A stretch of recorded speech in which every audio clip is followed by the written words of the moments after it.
It's a great question. I think as a man, I'm always going to come with my own biases. And it's one of the reasons I was afraid to direct this movie, let alone act in it. And I wanted to... Breaking news, Justin Baldoni has secured a significant legal victory, with a judge dismissing the majority of Blake's claims in a sweeping summary judgment issued just before a highly anticipated hearing. During a live broadcast, Andy Senior and Ron began analyzing the massive 152-page ruling in real time, emphasizing that while a full breakdown would take more time, the initial findings were already striking. According to their early review, nearly all of Blake's major allegations have been thrown out, including claims of sexual harassment, hostile work environment, retaliation under both Title VII and California law, defamation, false light, and civil conspiracy. The court also determined that certain allegedly damaging statements were legally protected because they were made in connection with ongoing legal proceedings, and it ruled that an actor's loan agreement cited in the case was unenforceable due to it never being fully executed. Despite the broad dismissals, a small portion of the lawsuit remains intact, specifically 3 claims: retaliation under California law, aiding and abetting retaliation involving a PR firm, and breach of a contract related to the film It Ends With Us.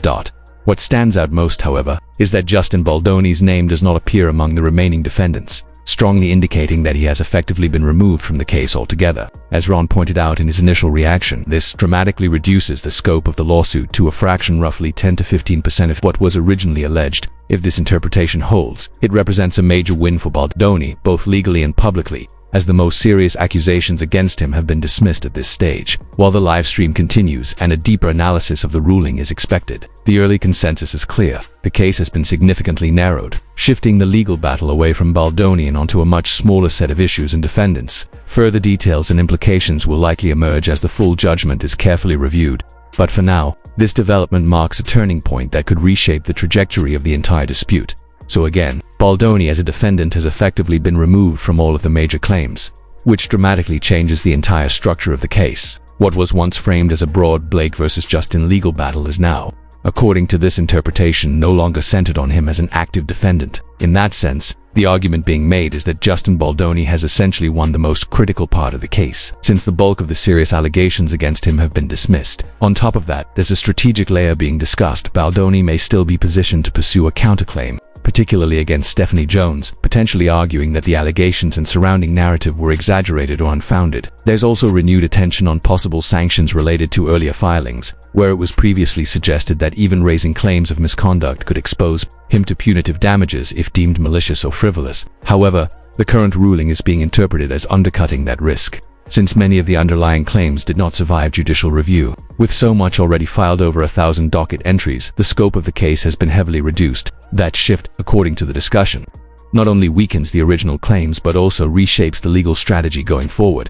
Instead of defending a wide range of allegations like sexual harassment, with hostile work environment, and related claims, the remaining focus narrows primarily to retaliation and alleged smear campaign conduct involving third parties. However, even here, the challenge for Blake's side, as being argued, is damages. The question becomes what concrete, non-speculative losses can actually be tied directly to the remaining claims. It's not enough to show negative publicity or reputational harm in general, because the defense would likely argue that much of that stems from the existence of the lawsuit itself rather than independent wrongdoing. That makes proving measurable harm, lost deals, lost roles, or specific financial damage much more difficult. As a result, the surviving claims are viewed as comparatively weaker and more limited in scope, shifting the entire legal battlefield into a narrower dispute centered on retaliation and alleged coordinated reputational harm. Meanwhile, attention also remains on TAG and other associated parties, who may still face significant exposure as the case continues in its reduced form.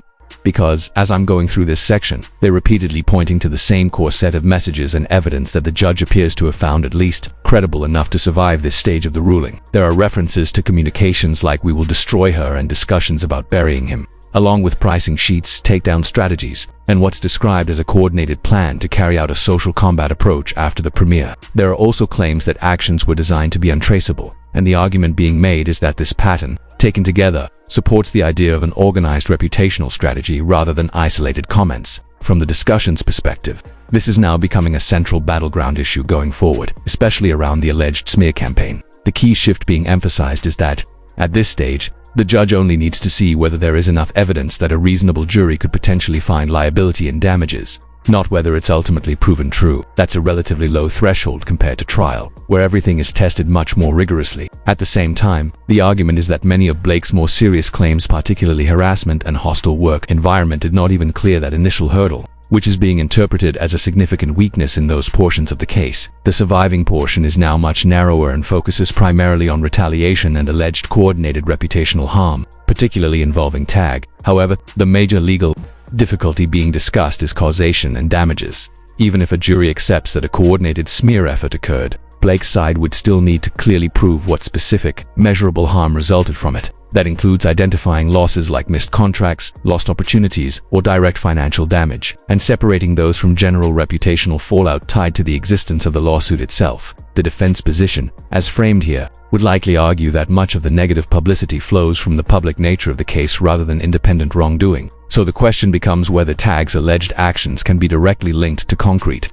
harm in a way that would satisfy a jury. From this perspective, that is seen as the most difficult part of the remaining case. Finally, on strategy, the discussion turns to settlement dynamics. At this stage, the implication is that Blake's legal team may need to seriously reassess risk versus reward, because with claims narrowed and key allegations dismissed, the leverage structure of the case has shifted. The suggested takeaway is that any decision going forward would likely revolve around what a realistic maximum recovery could be, versus the uncertainty and difficulty of proving damages at trial.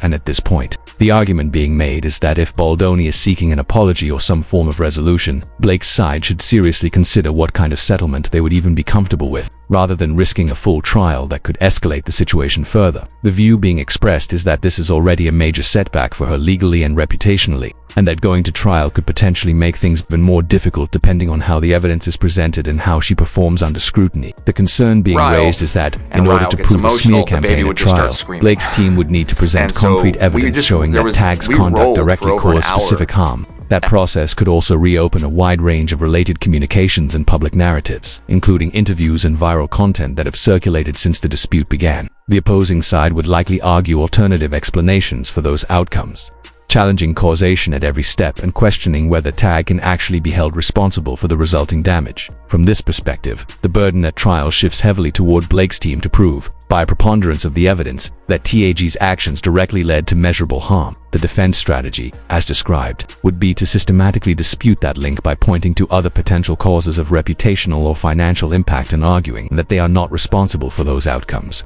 That makes the case significantly more complex and, in this interpretation, more uncertain.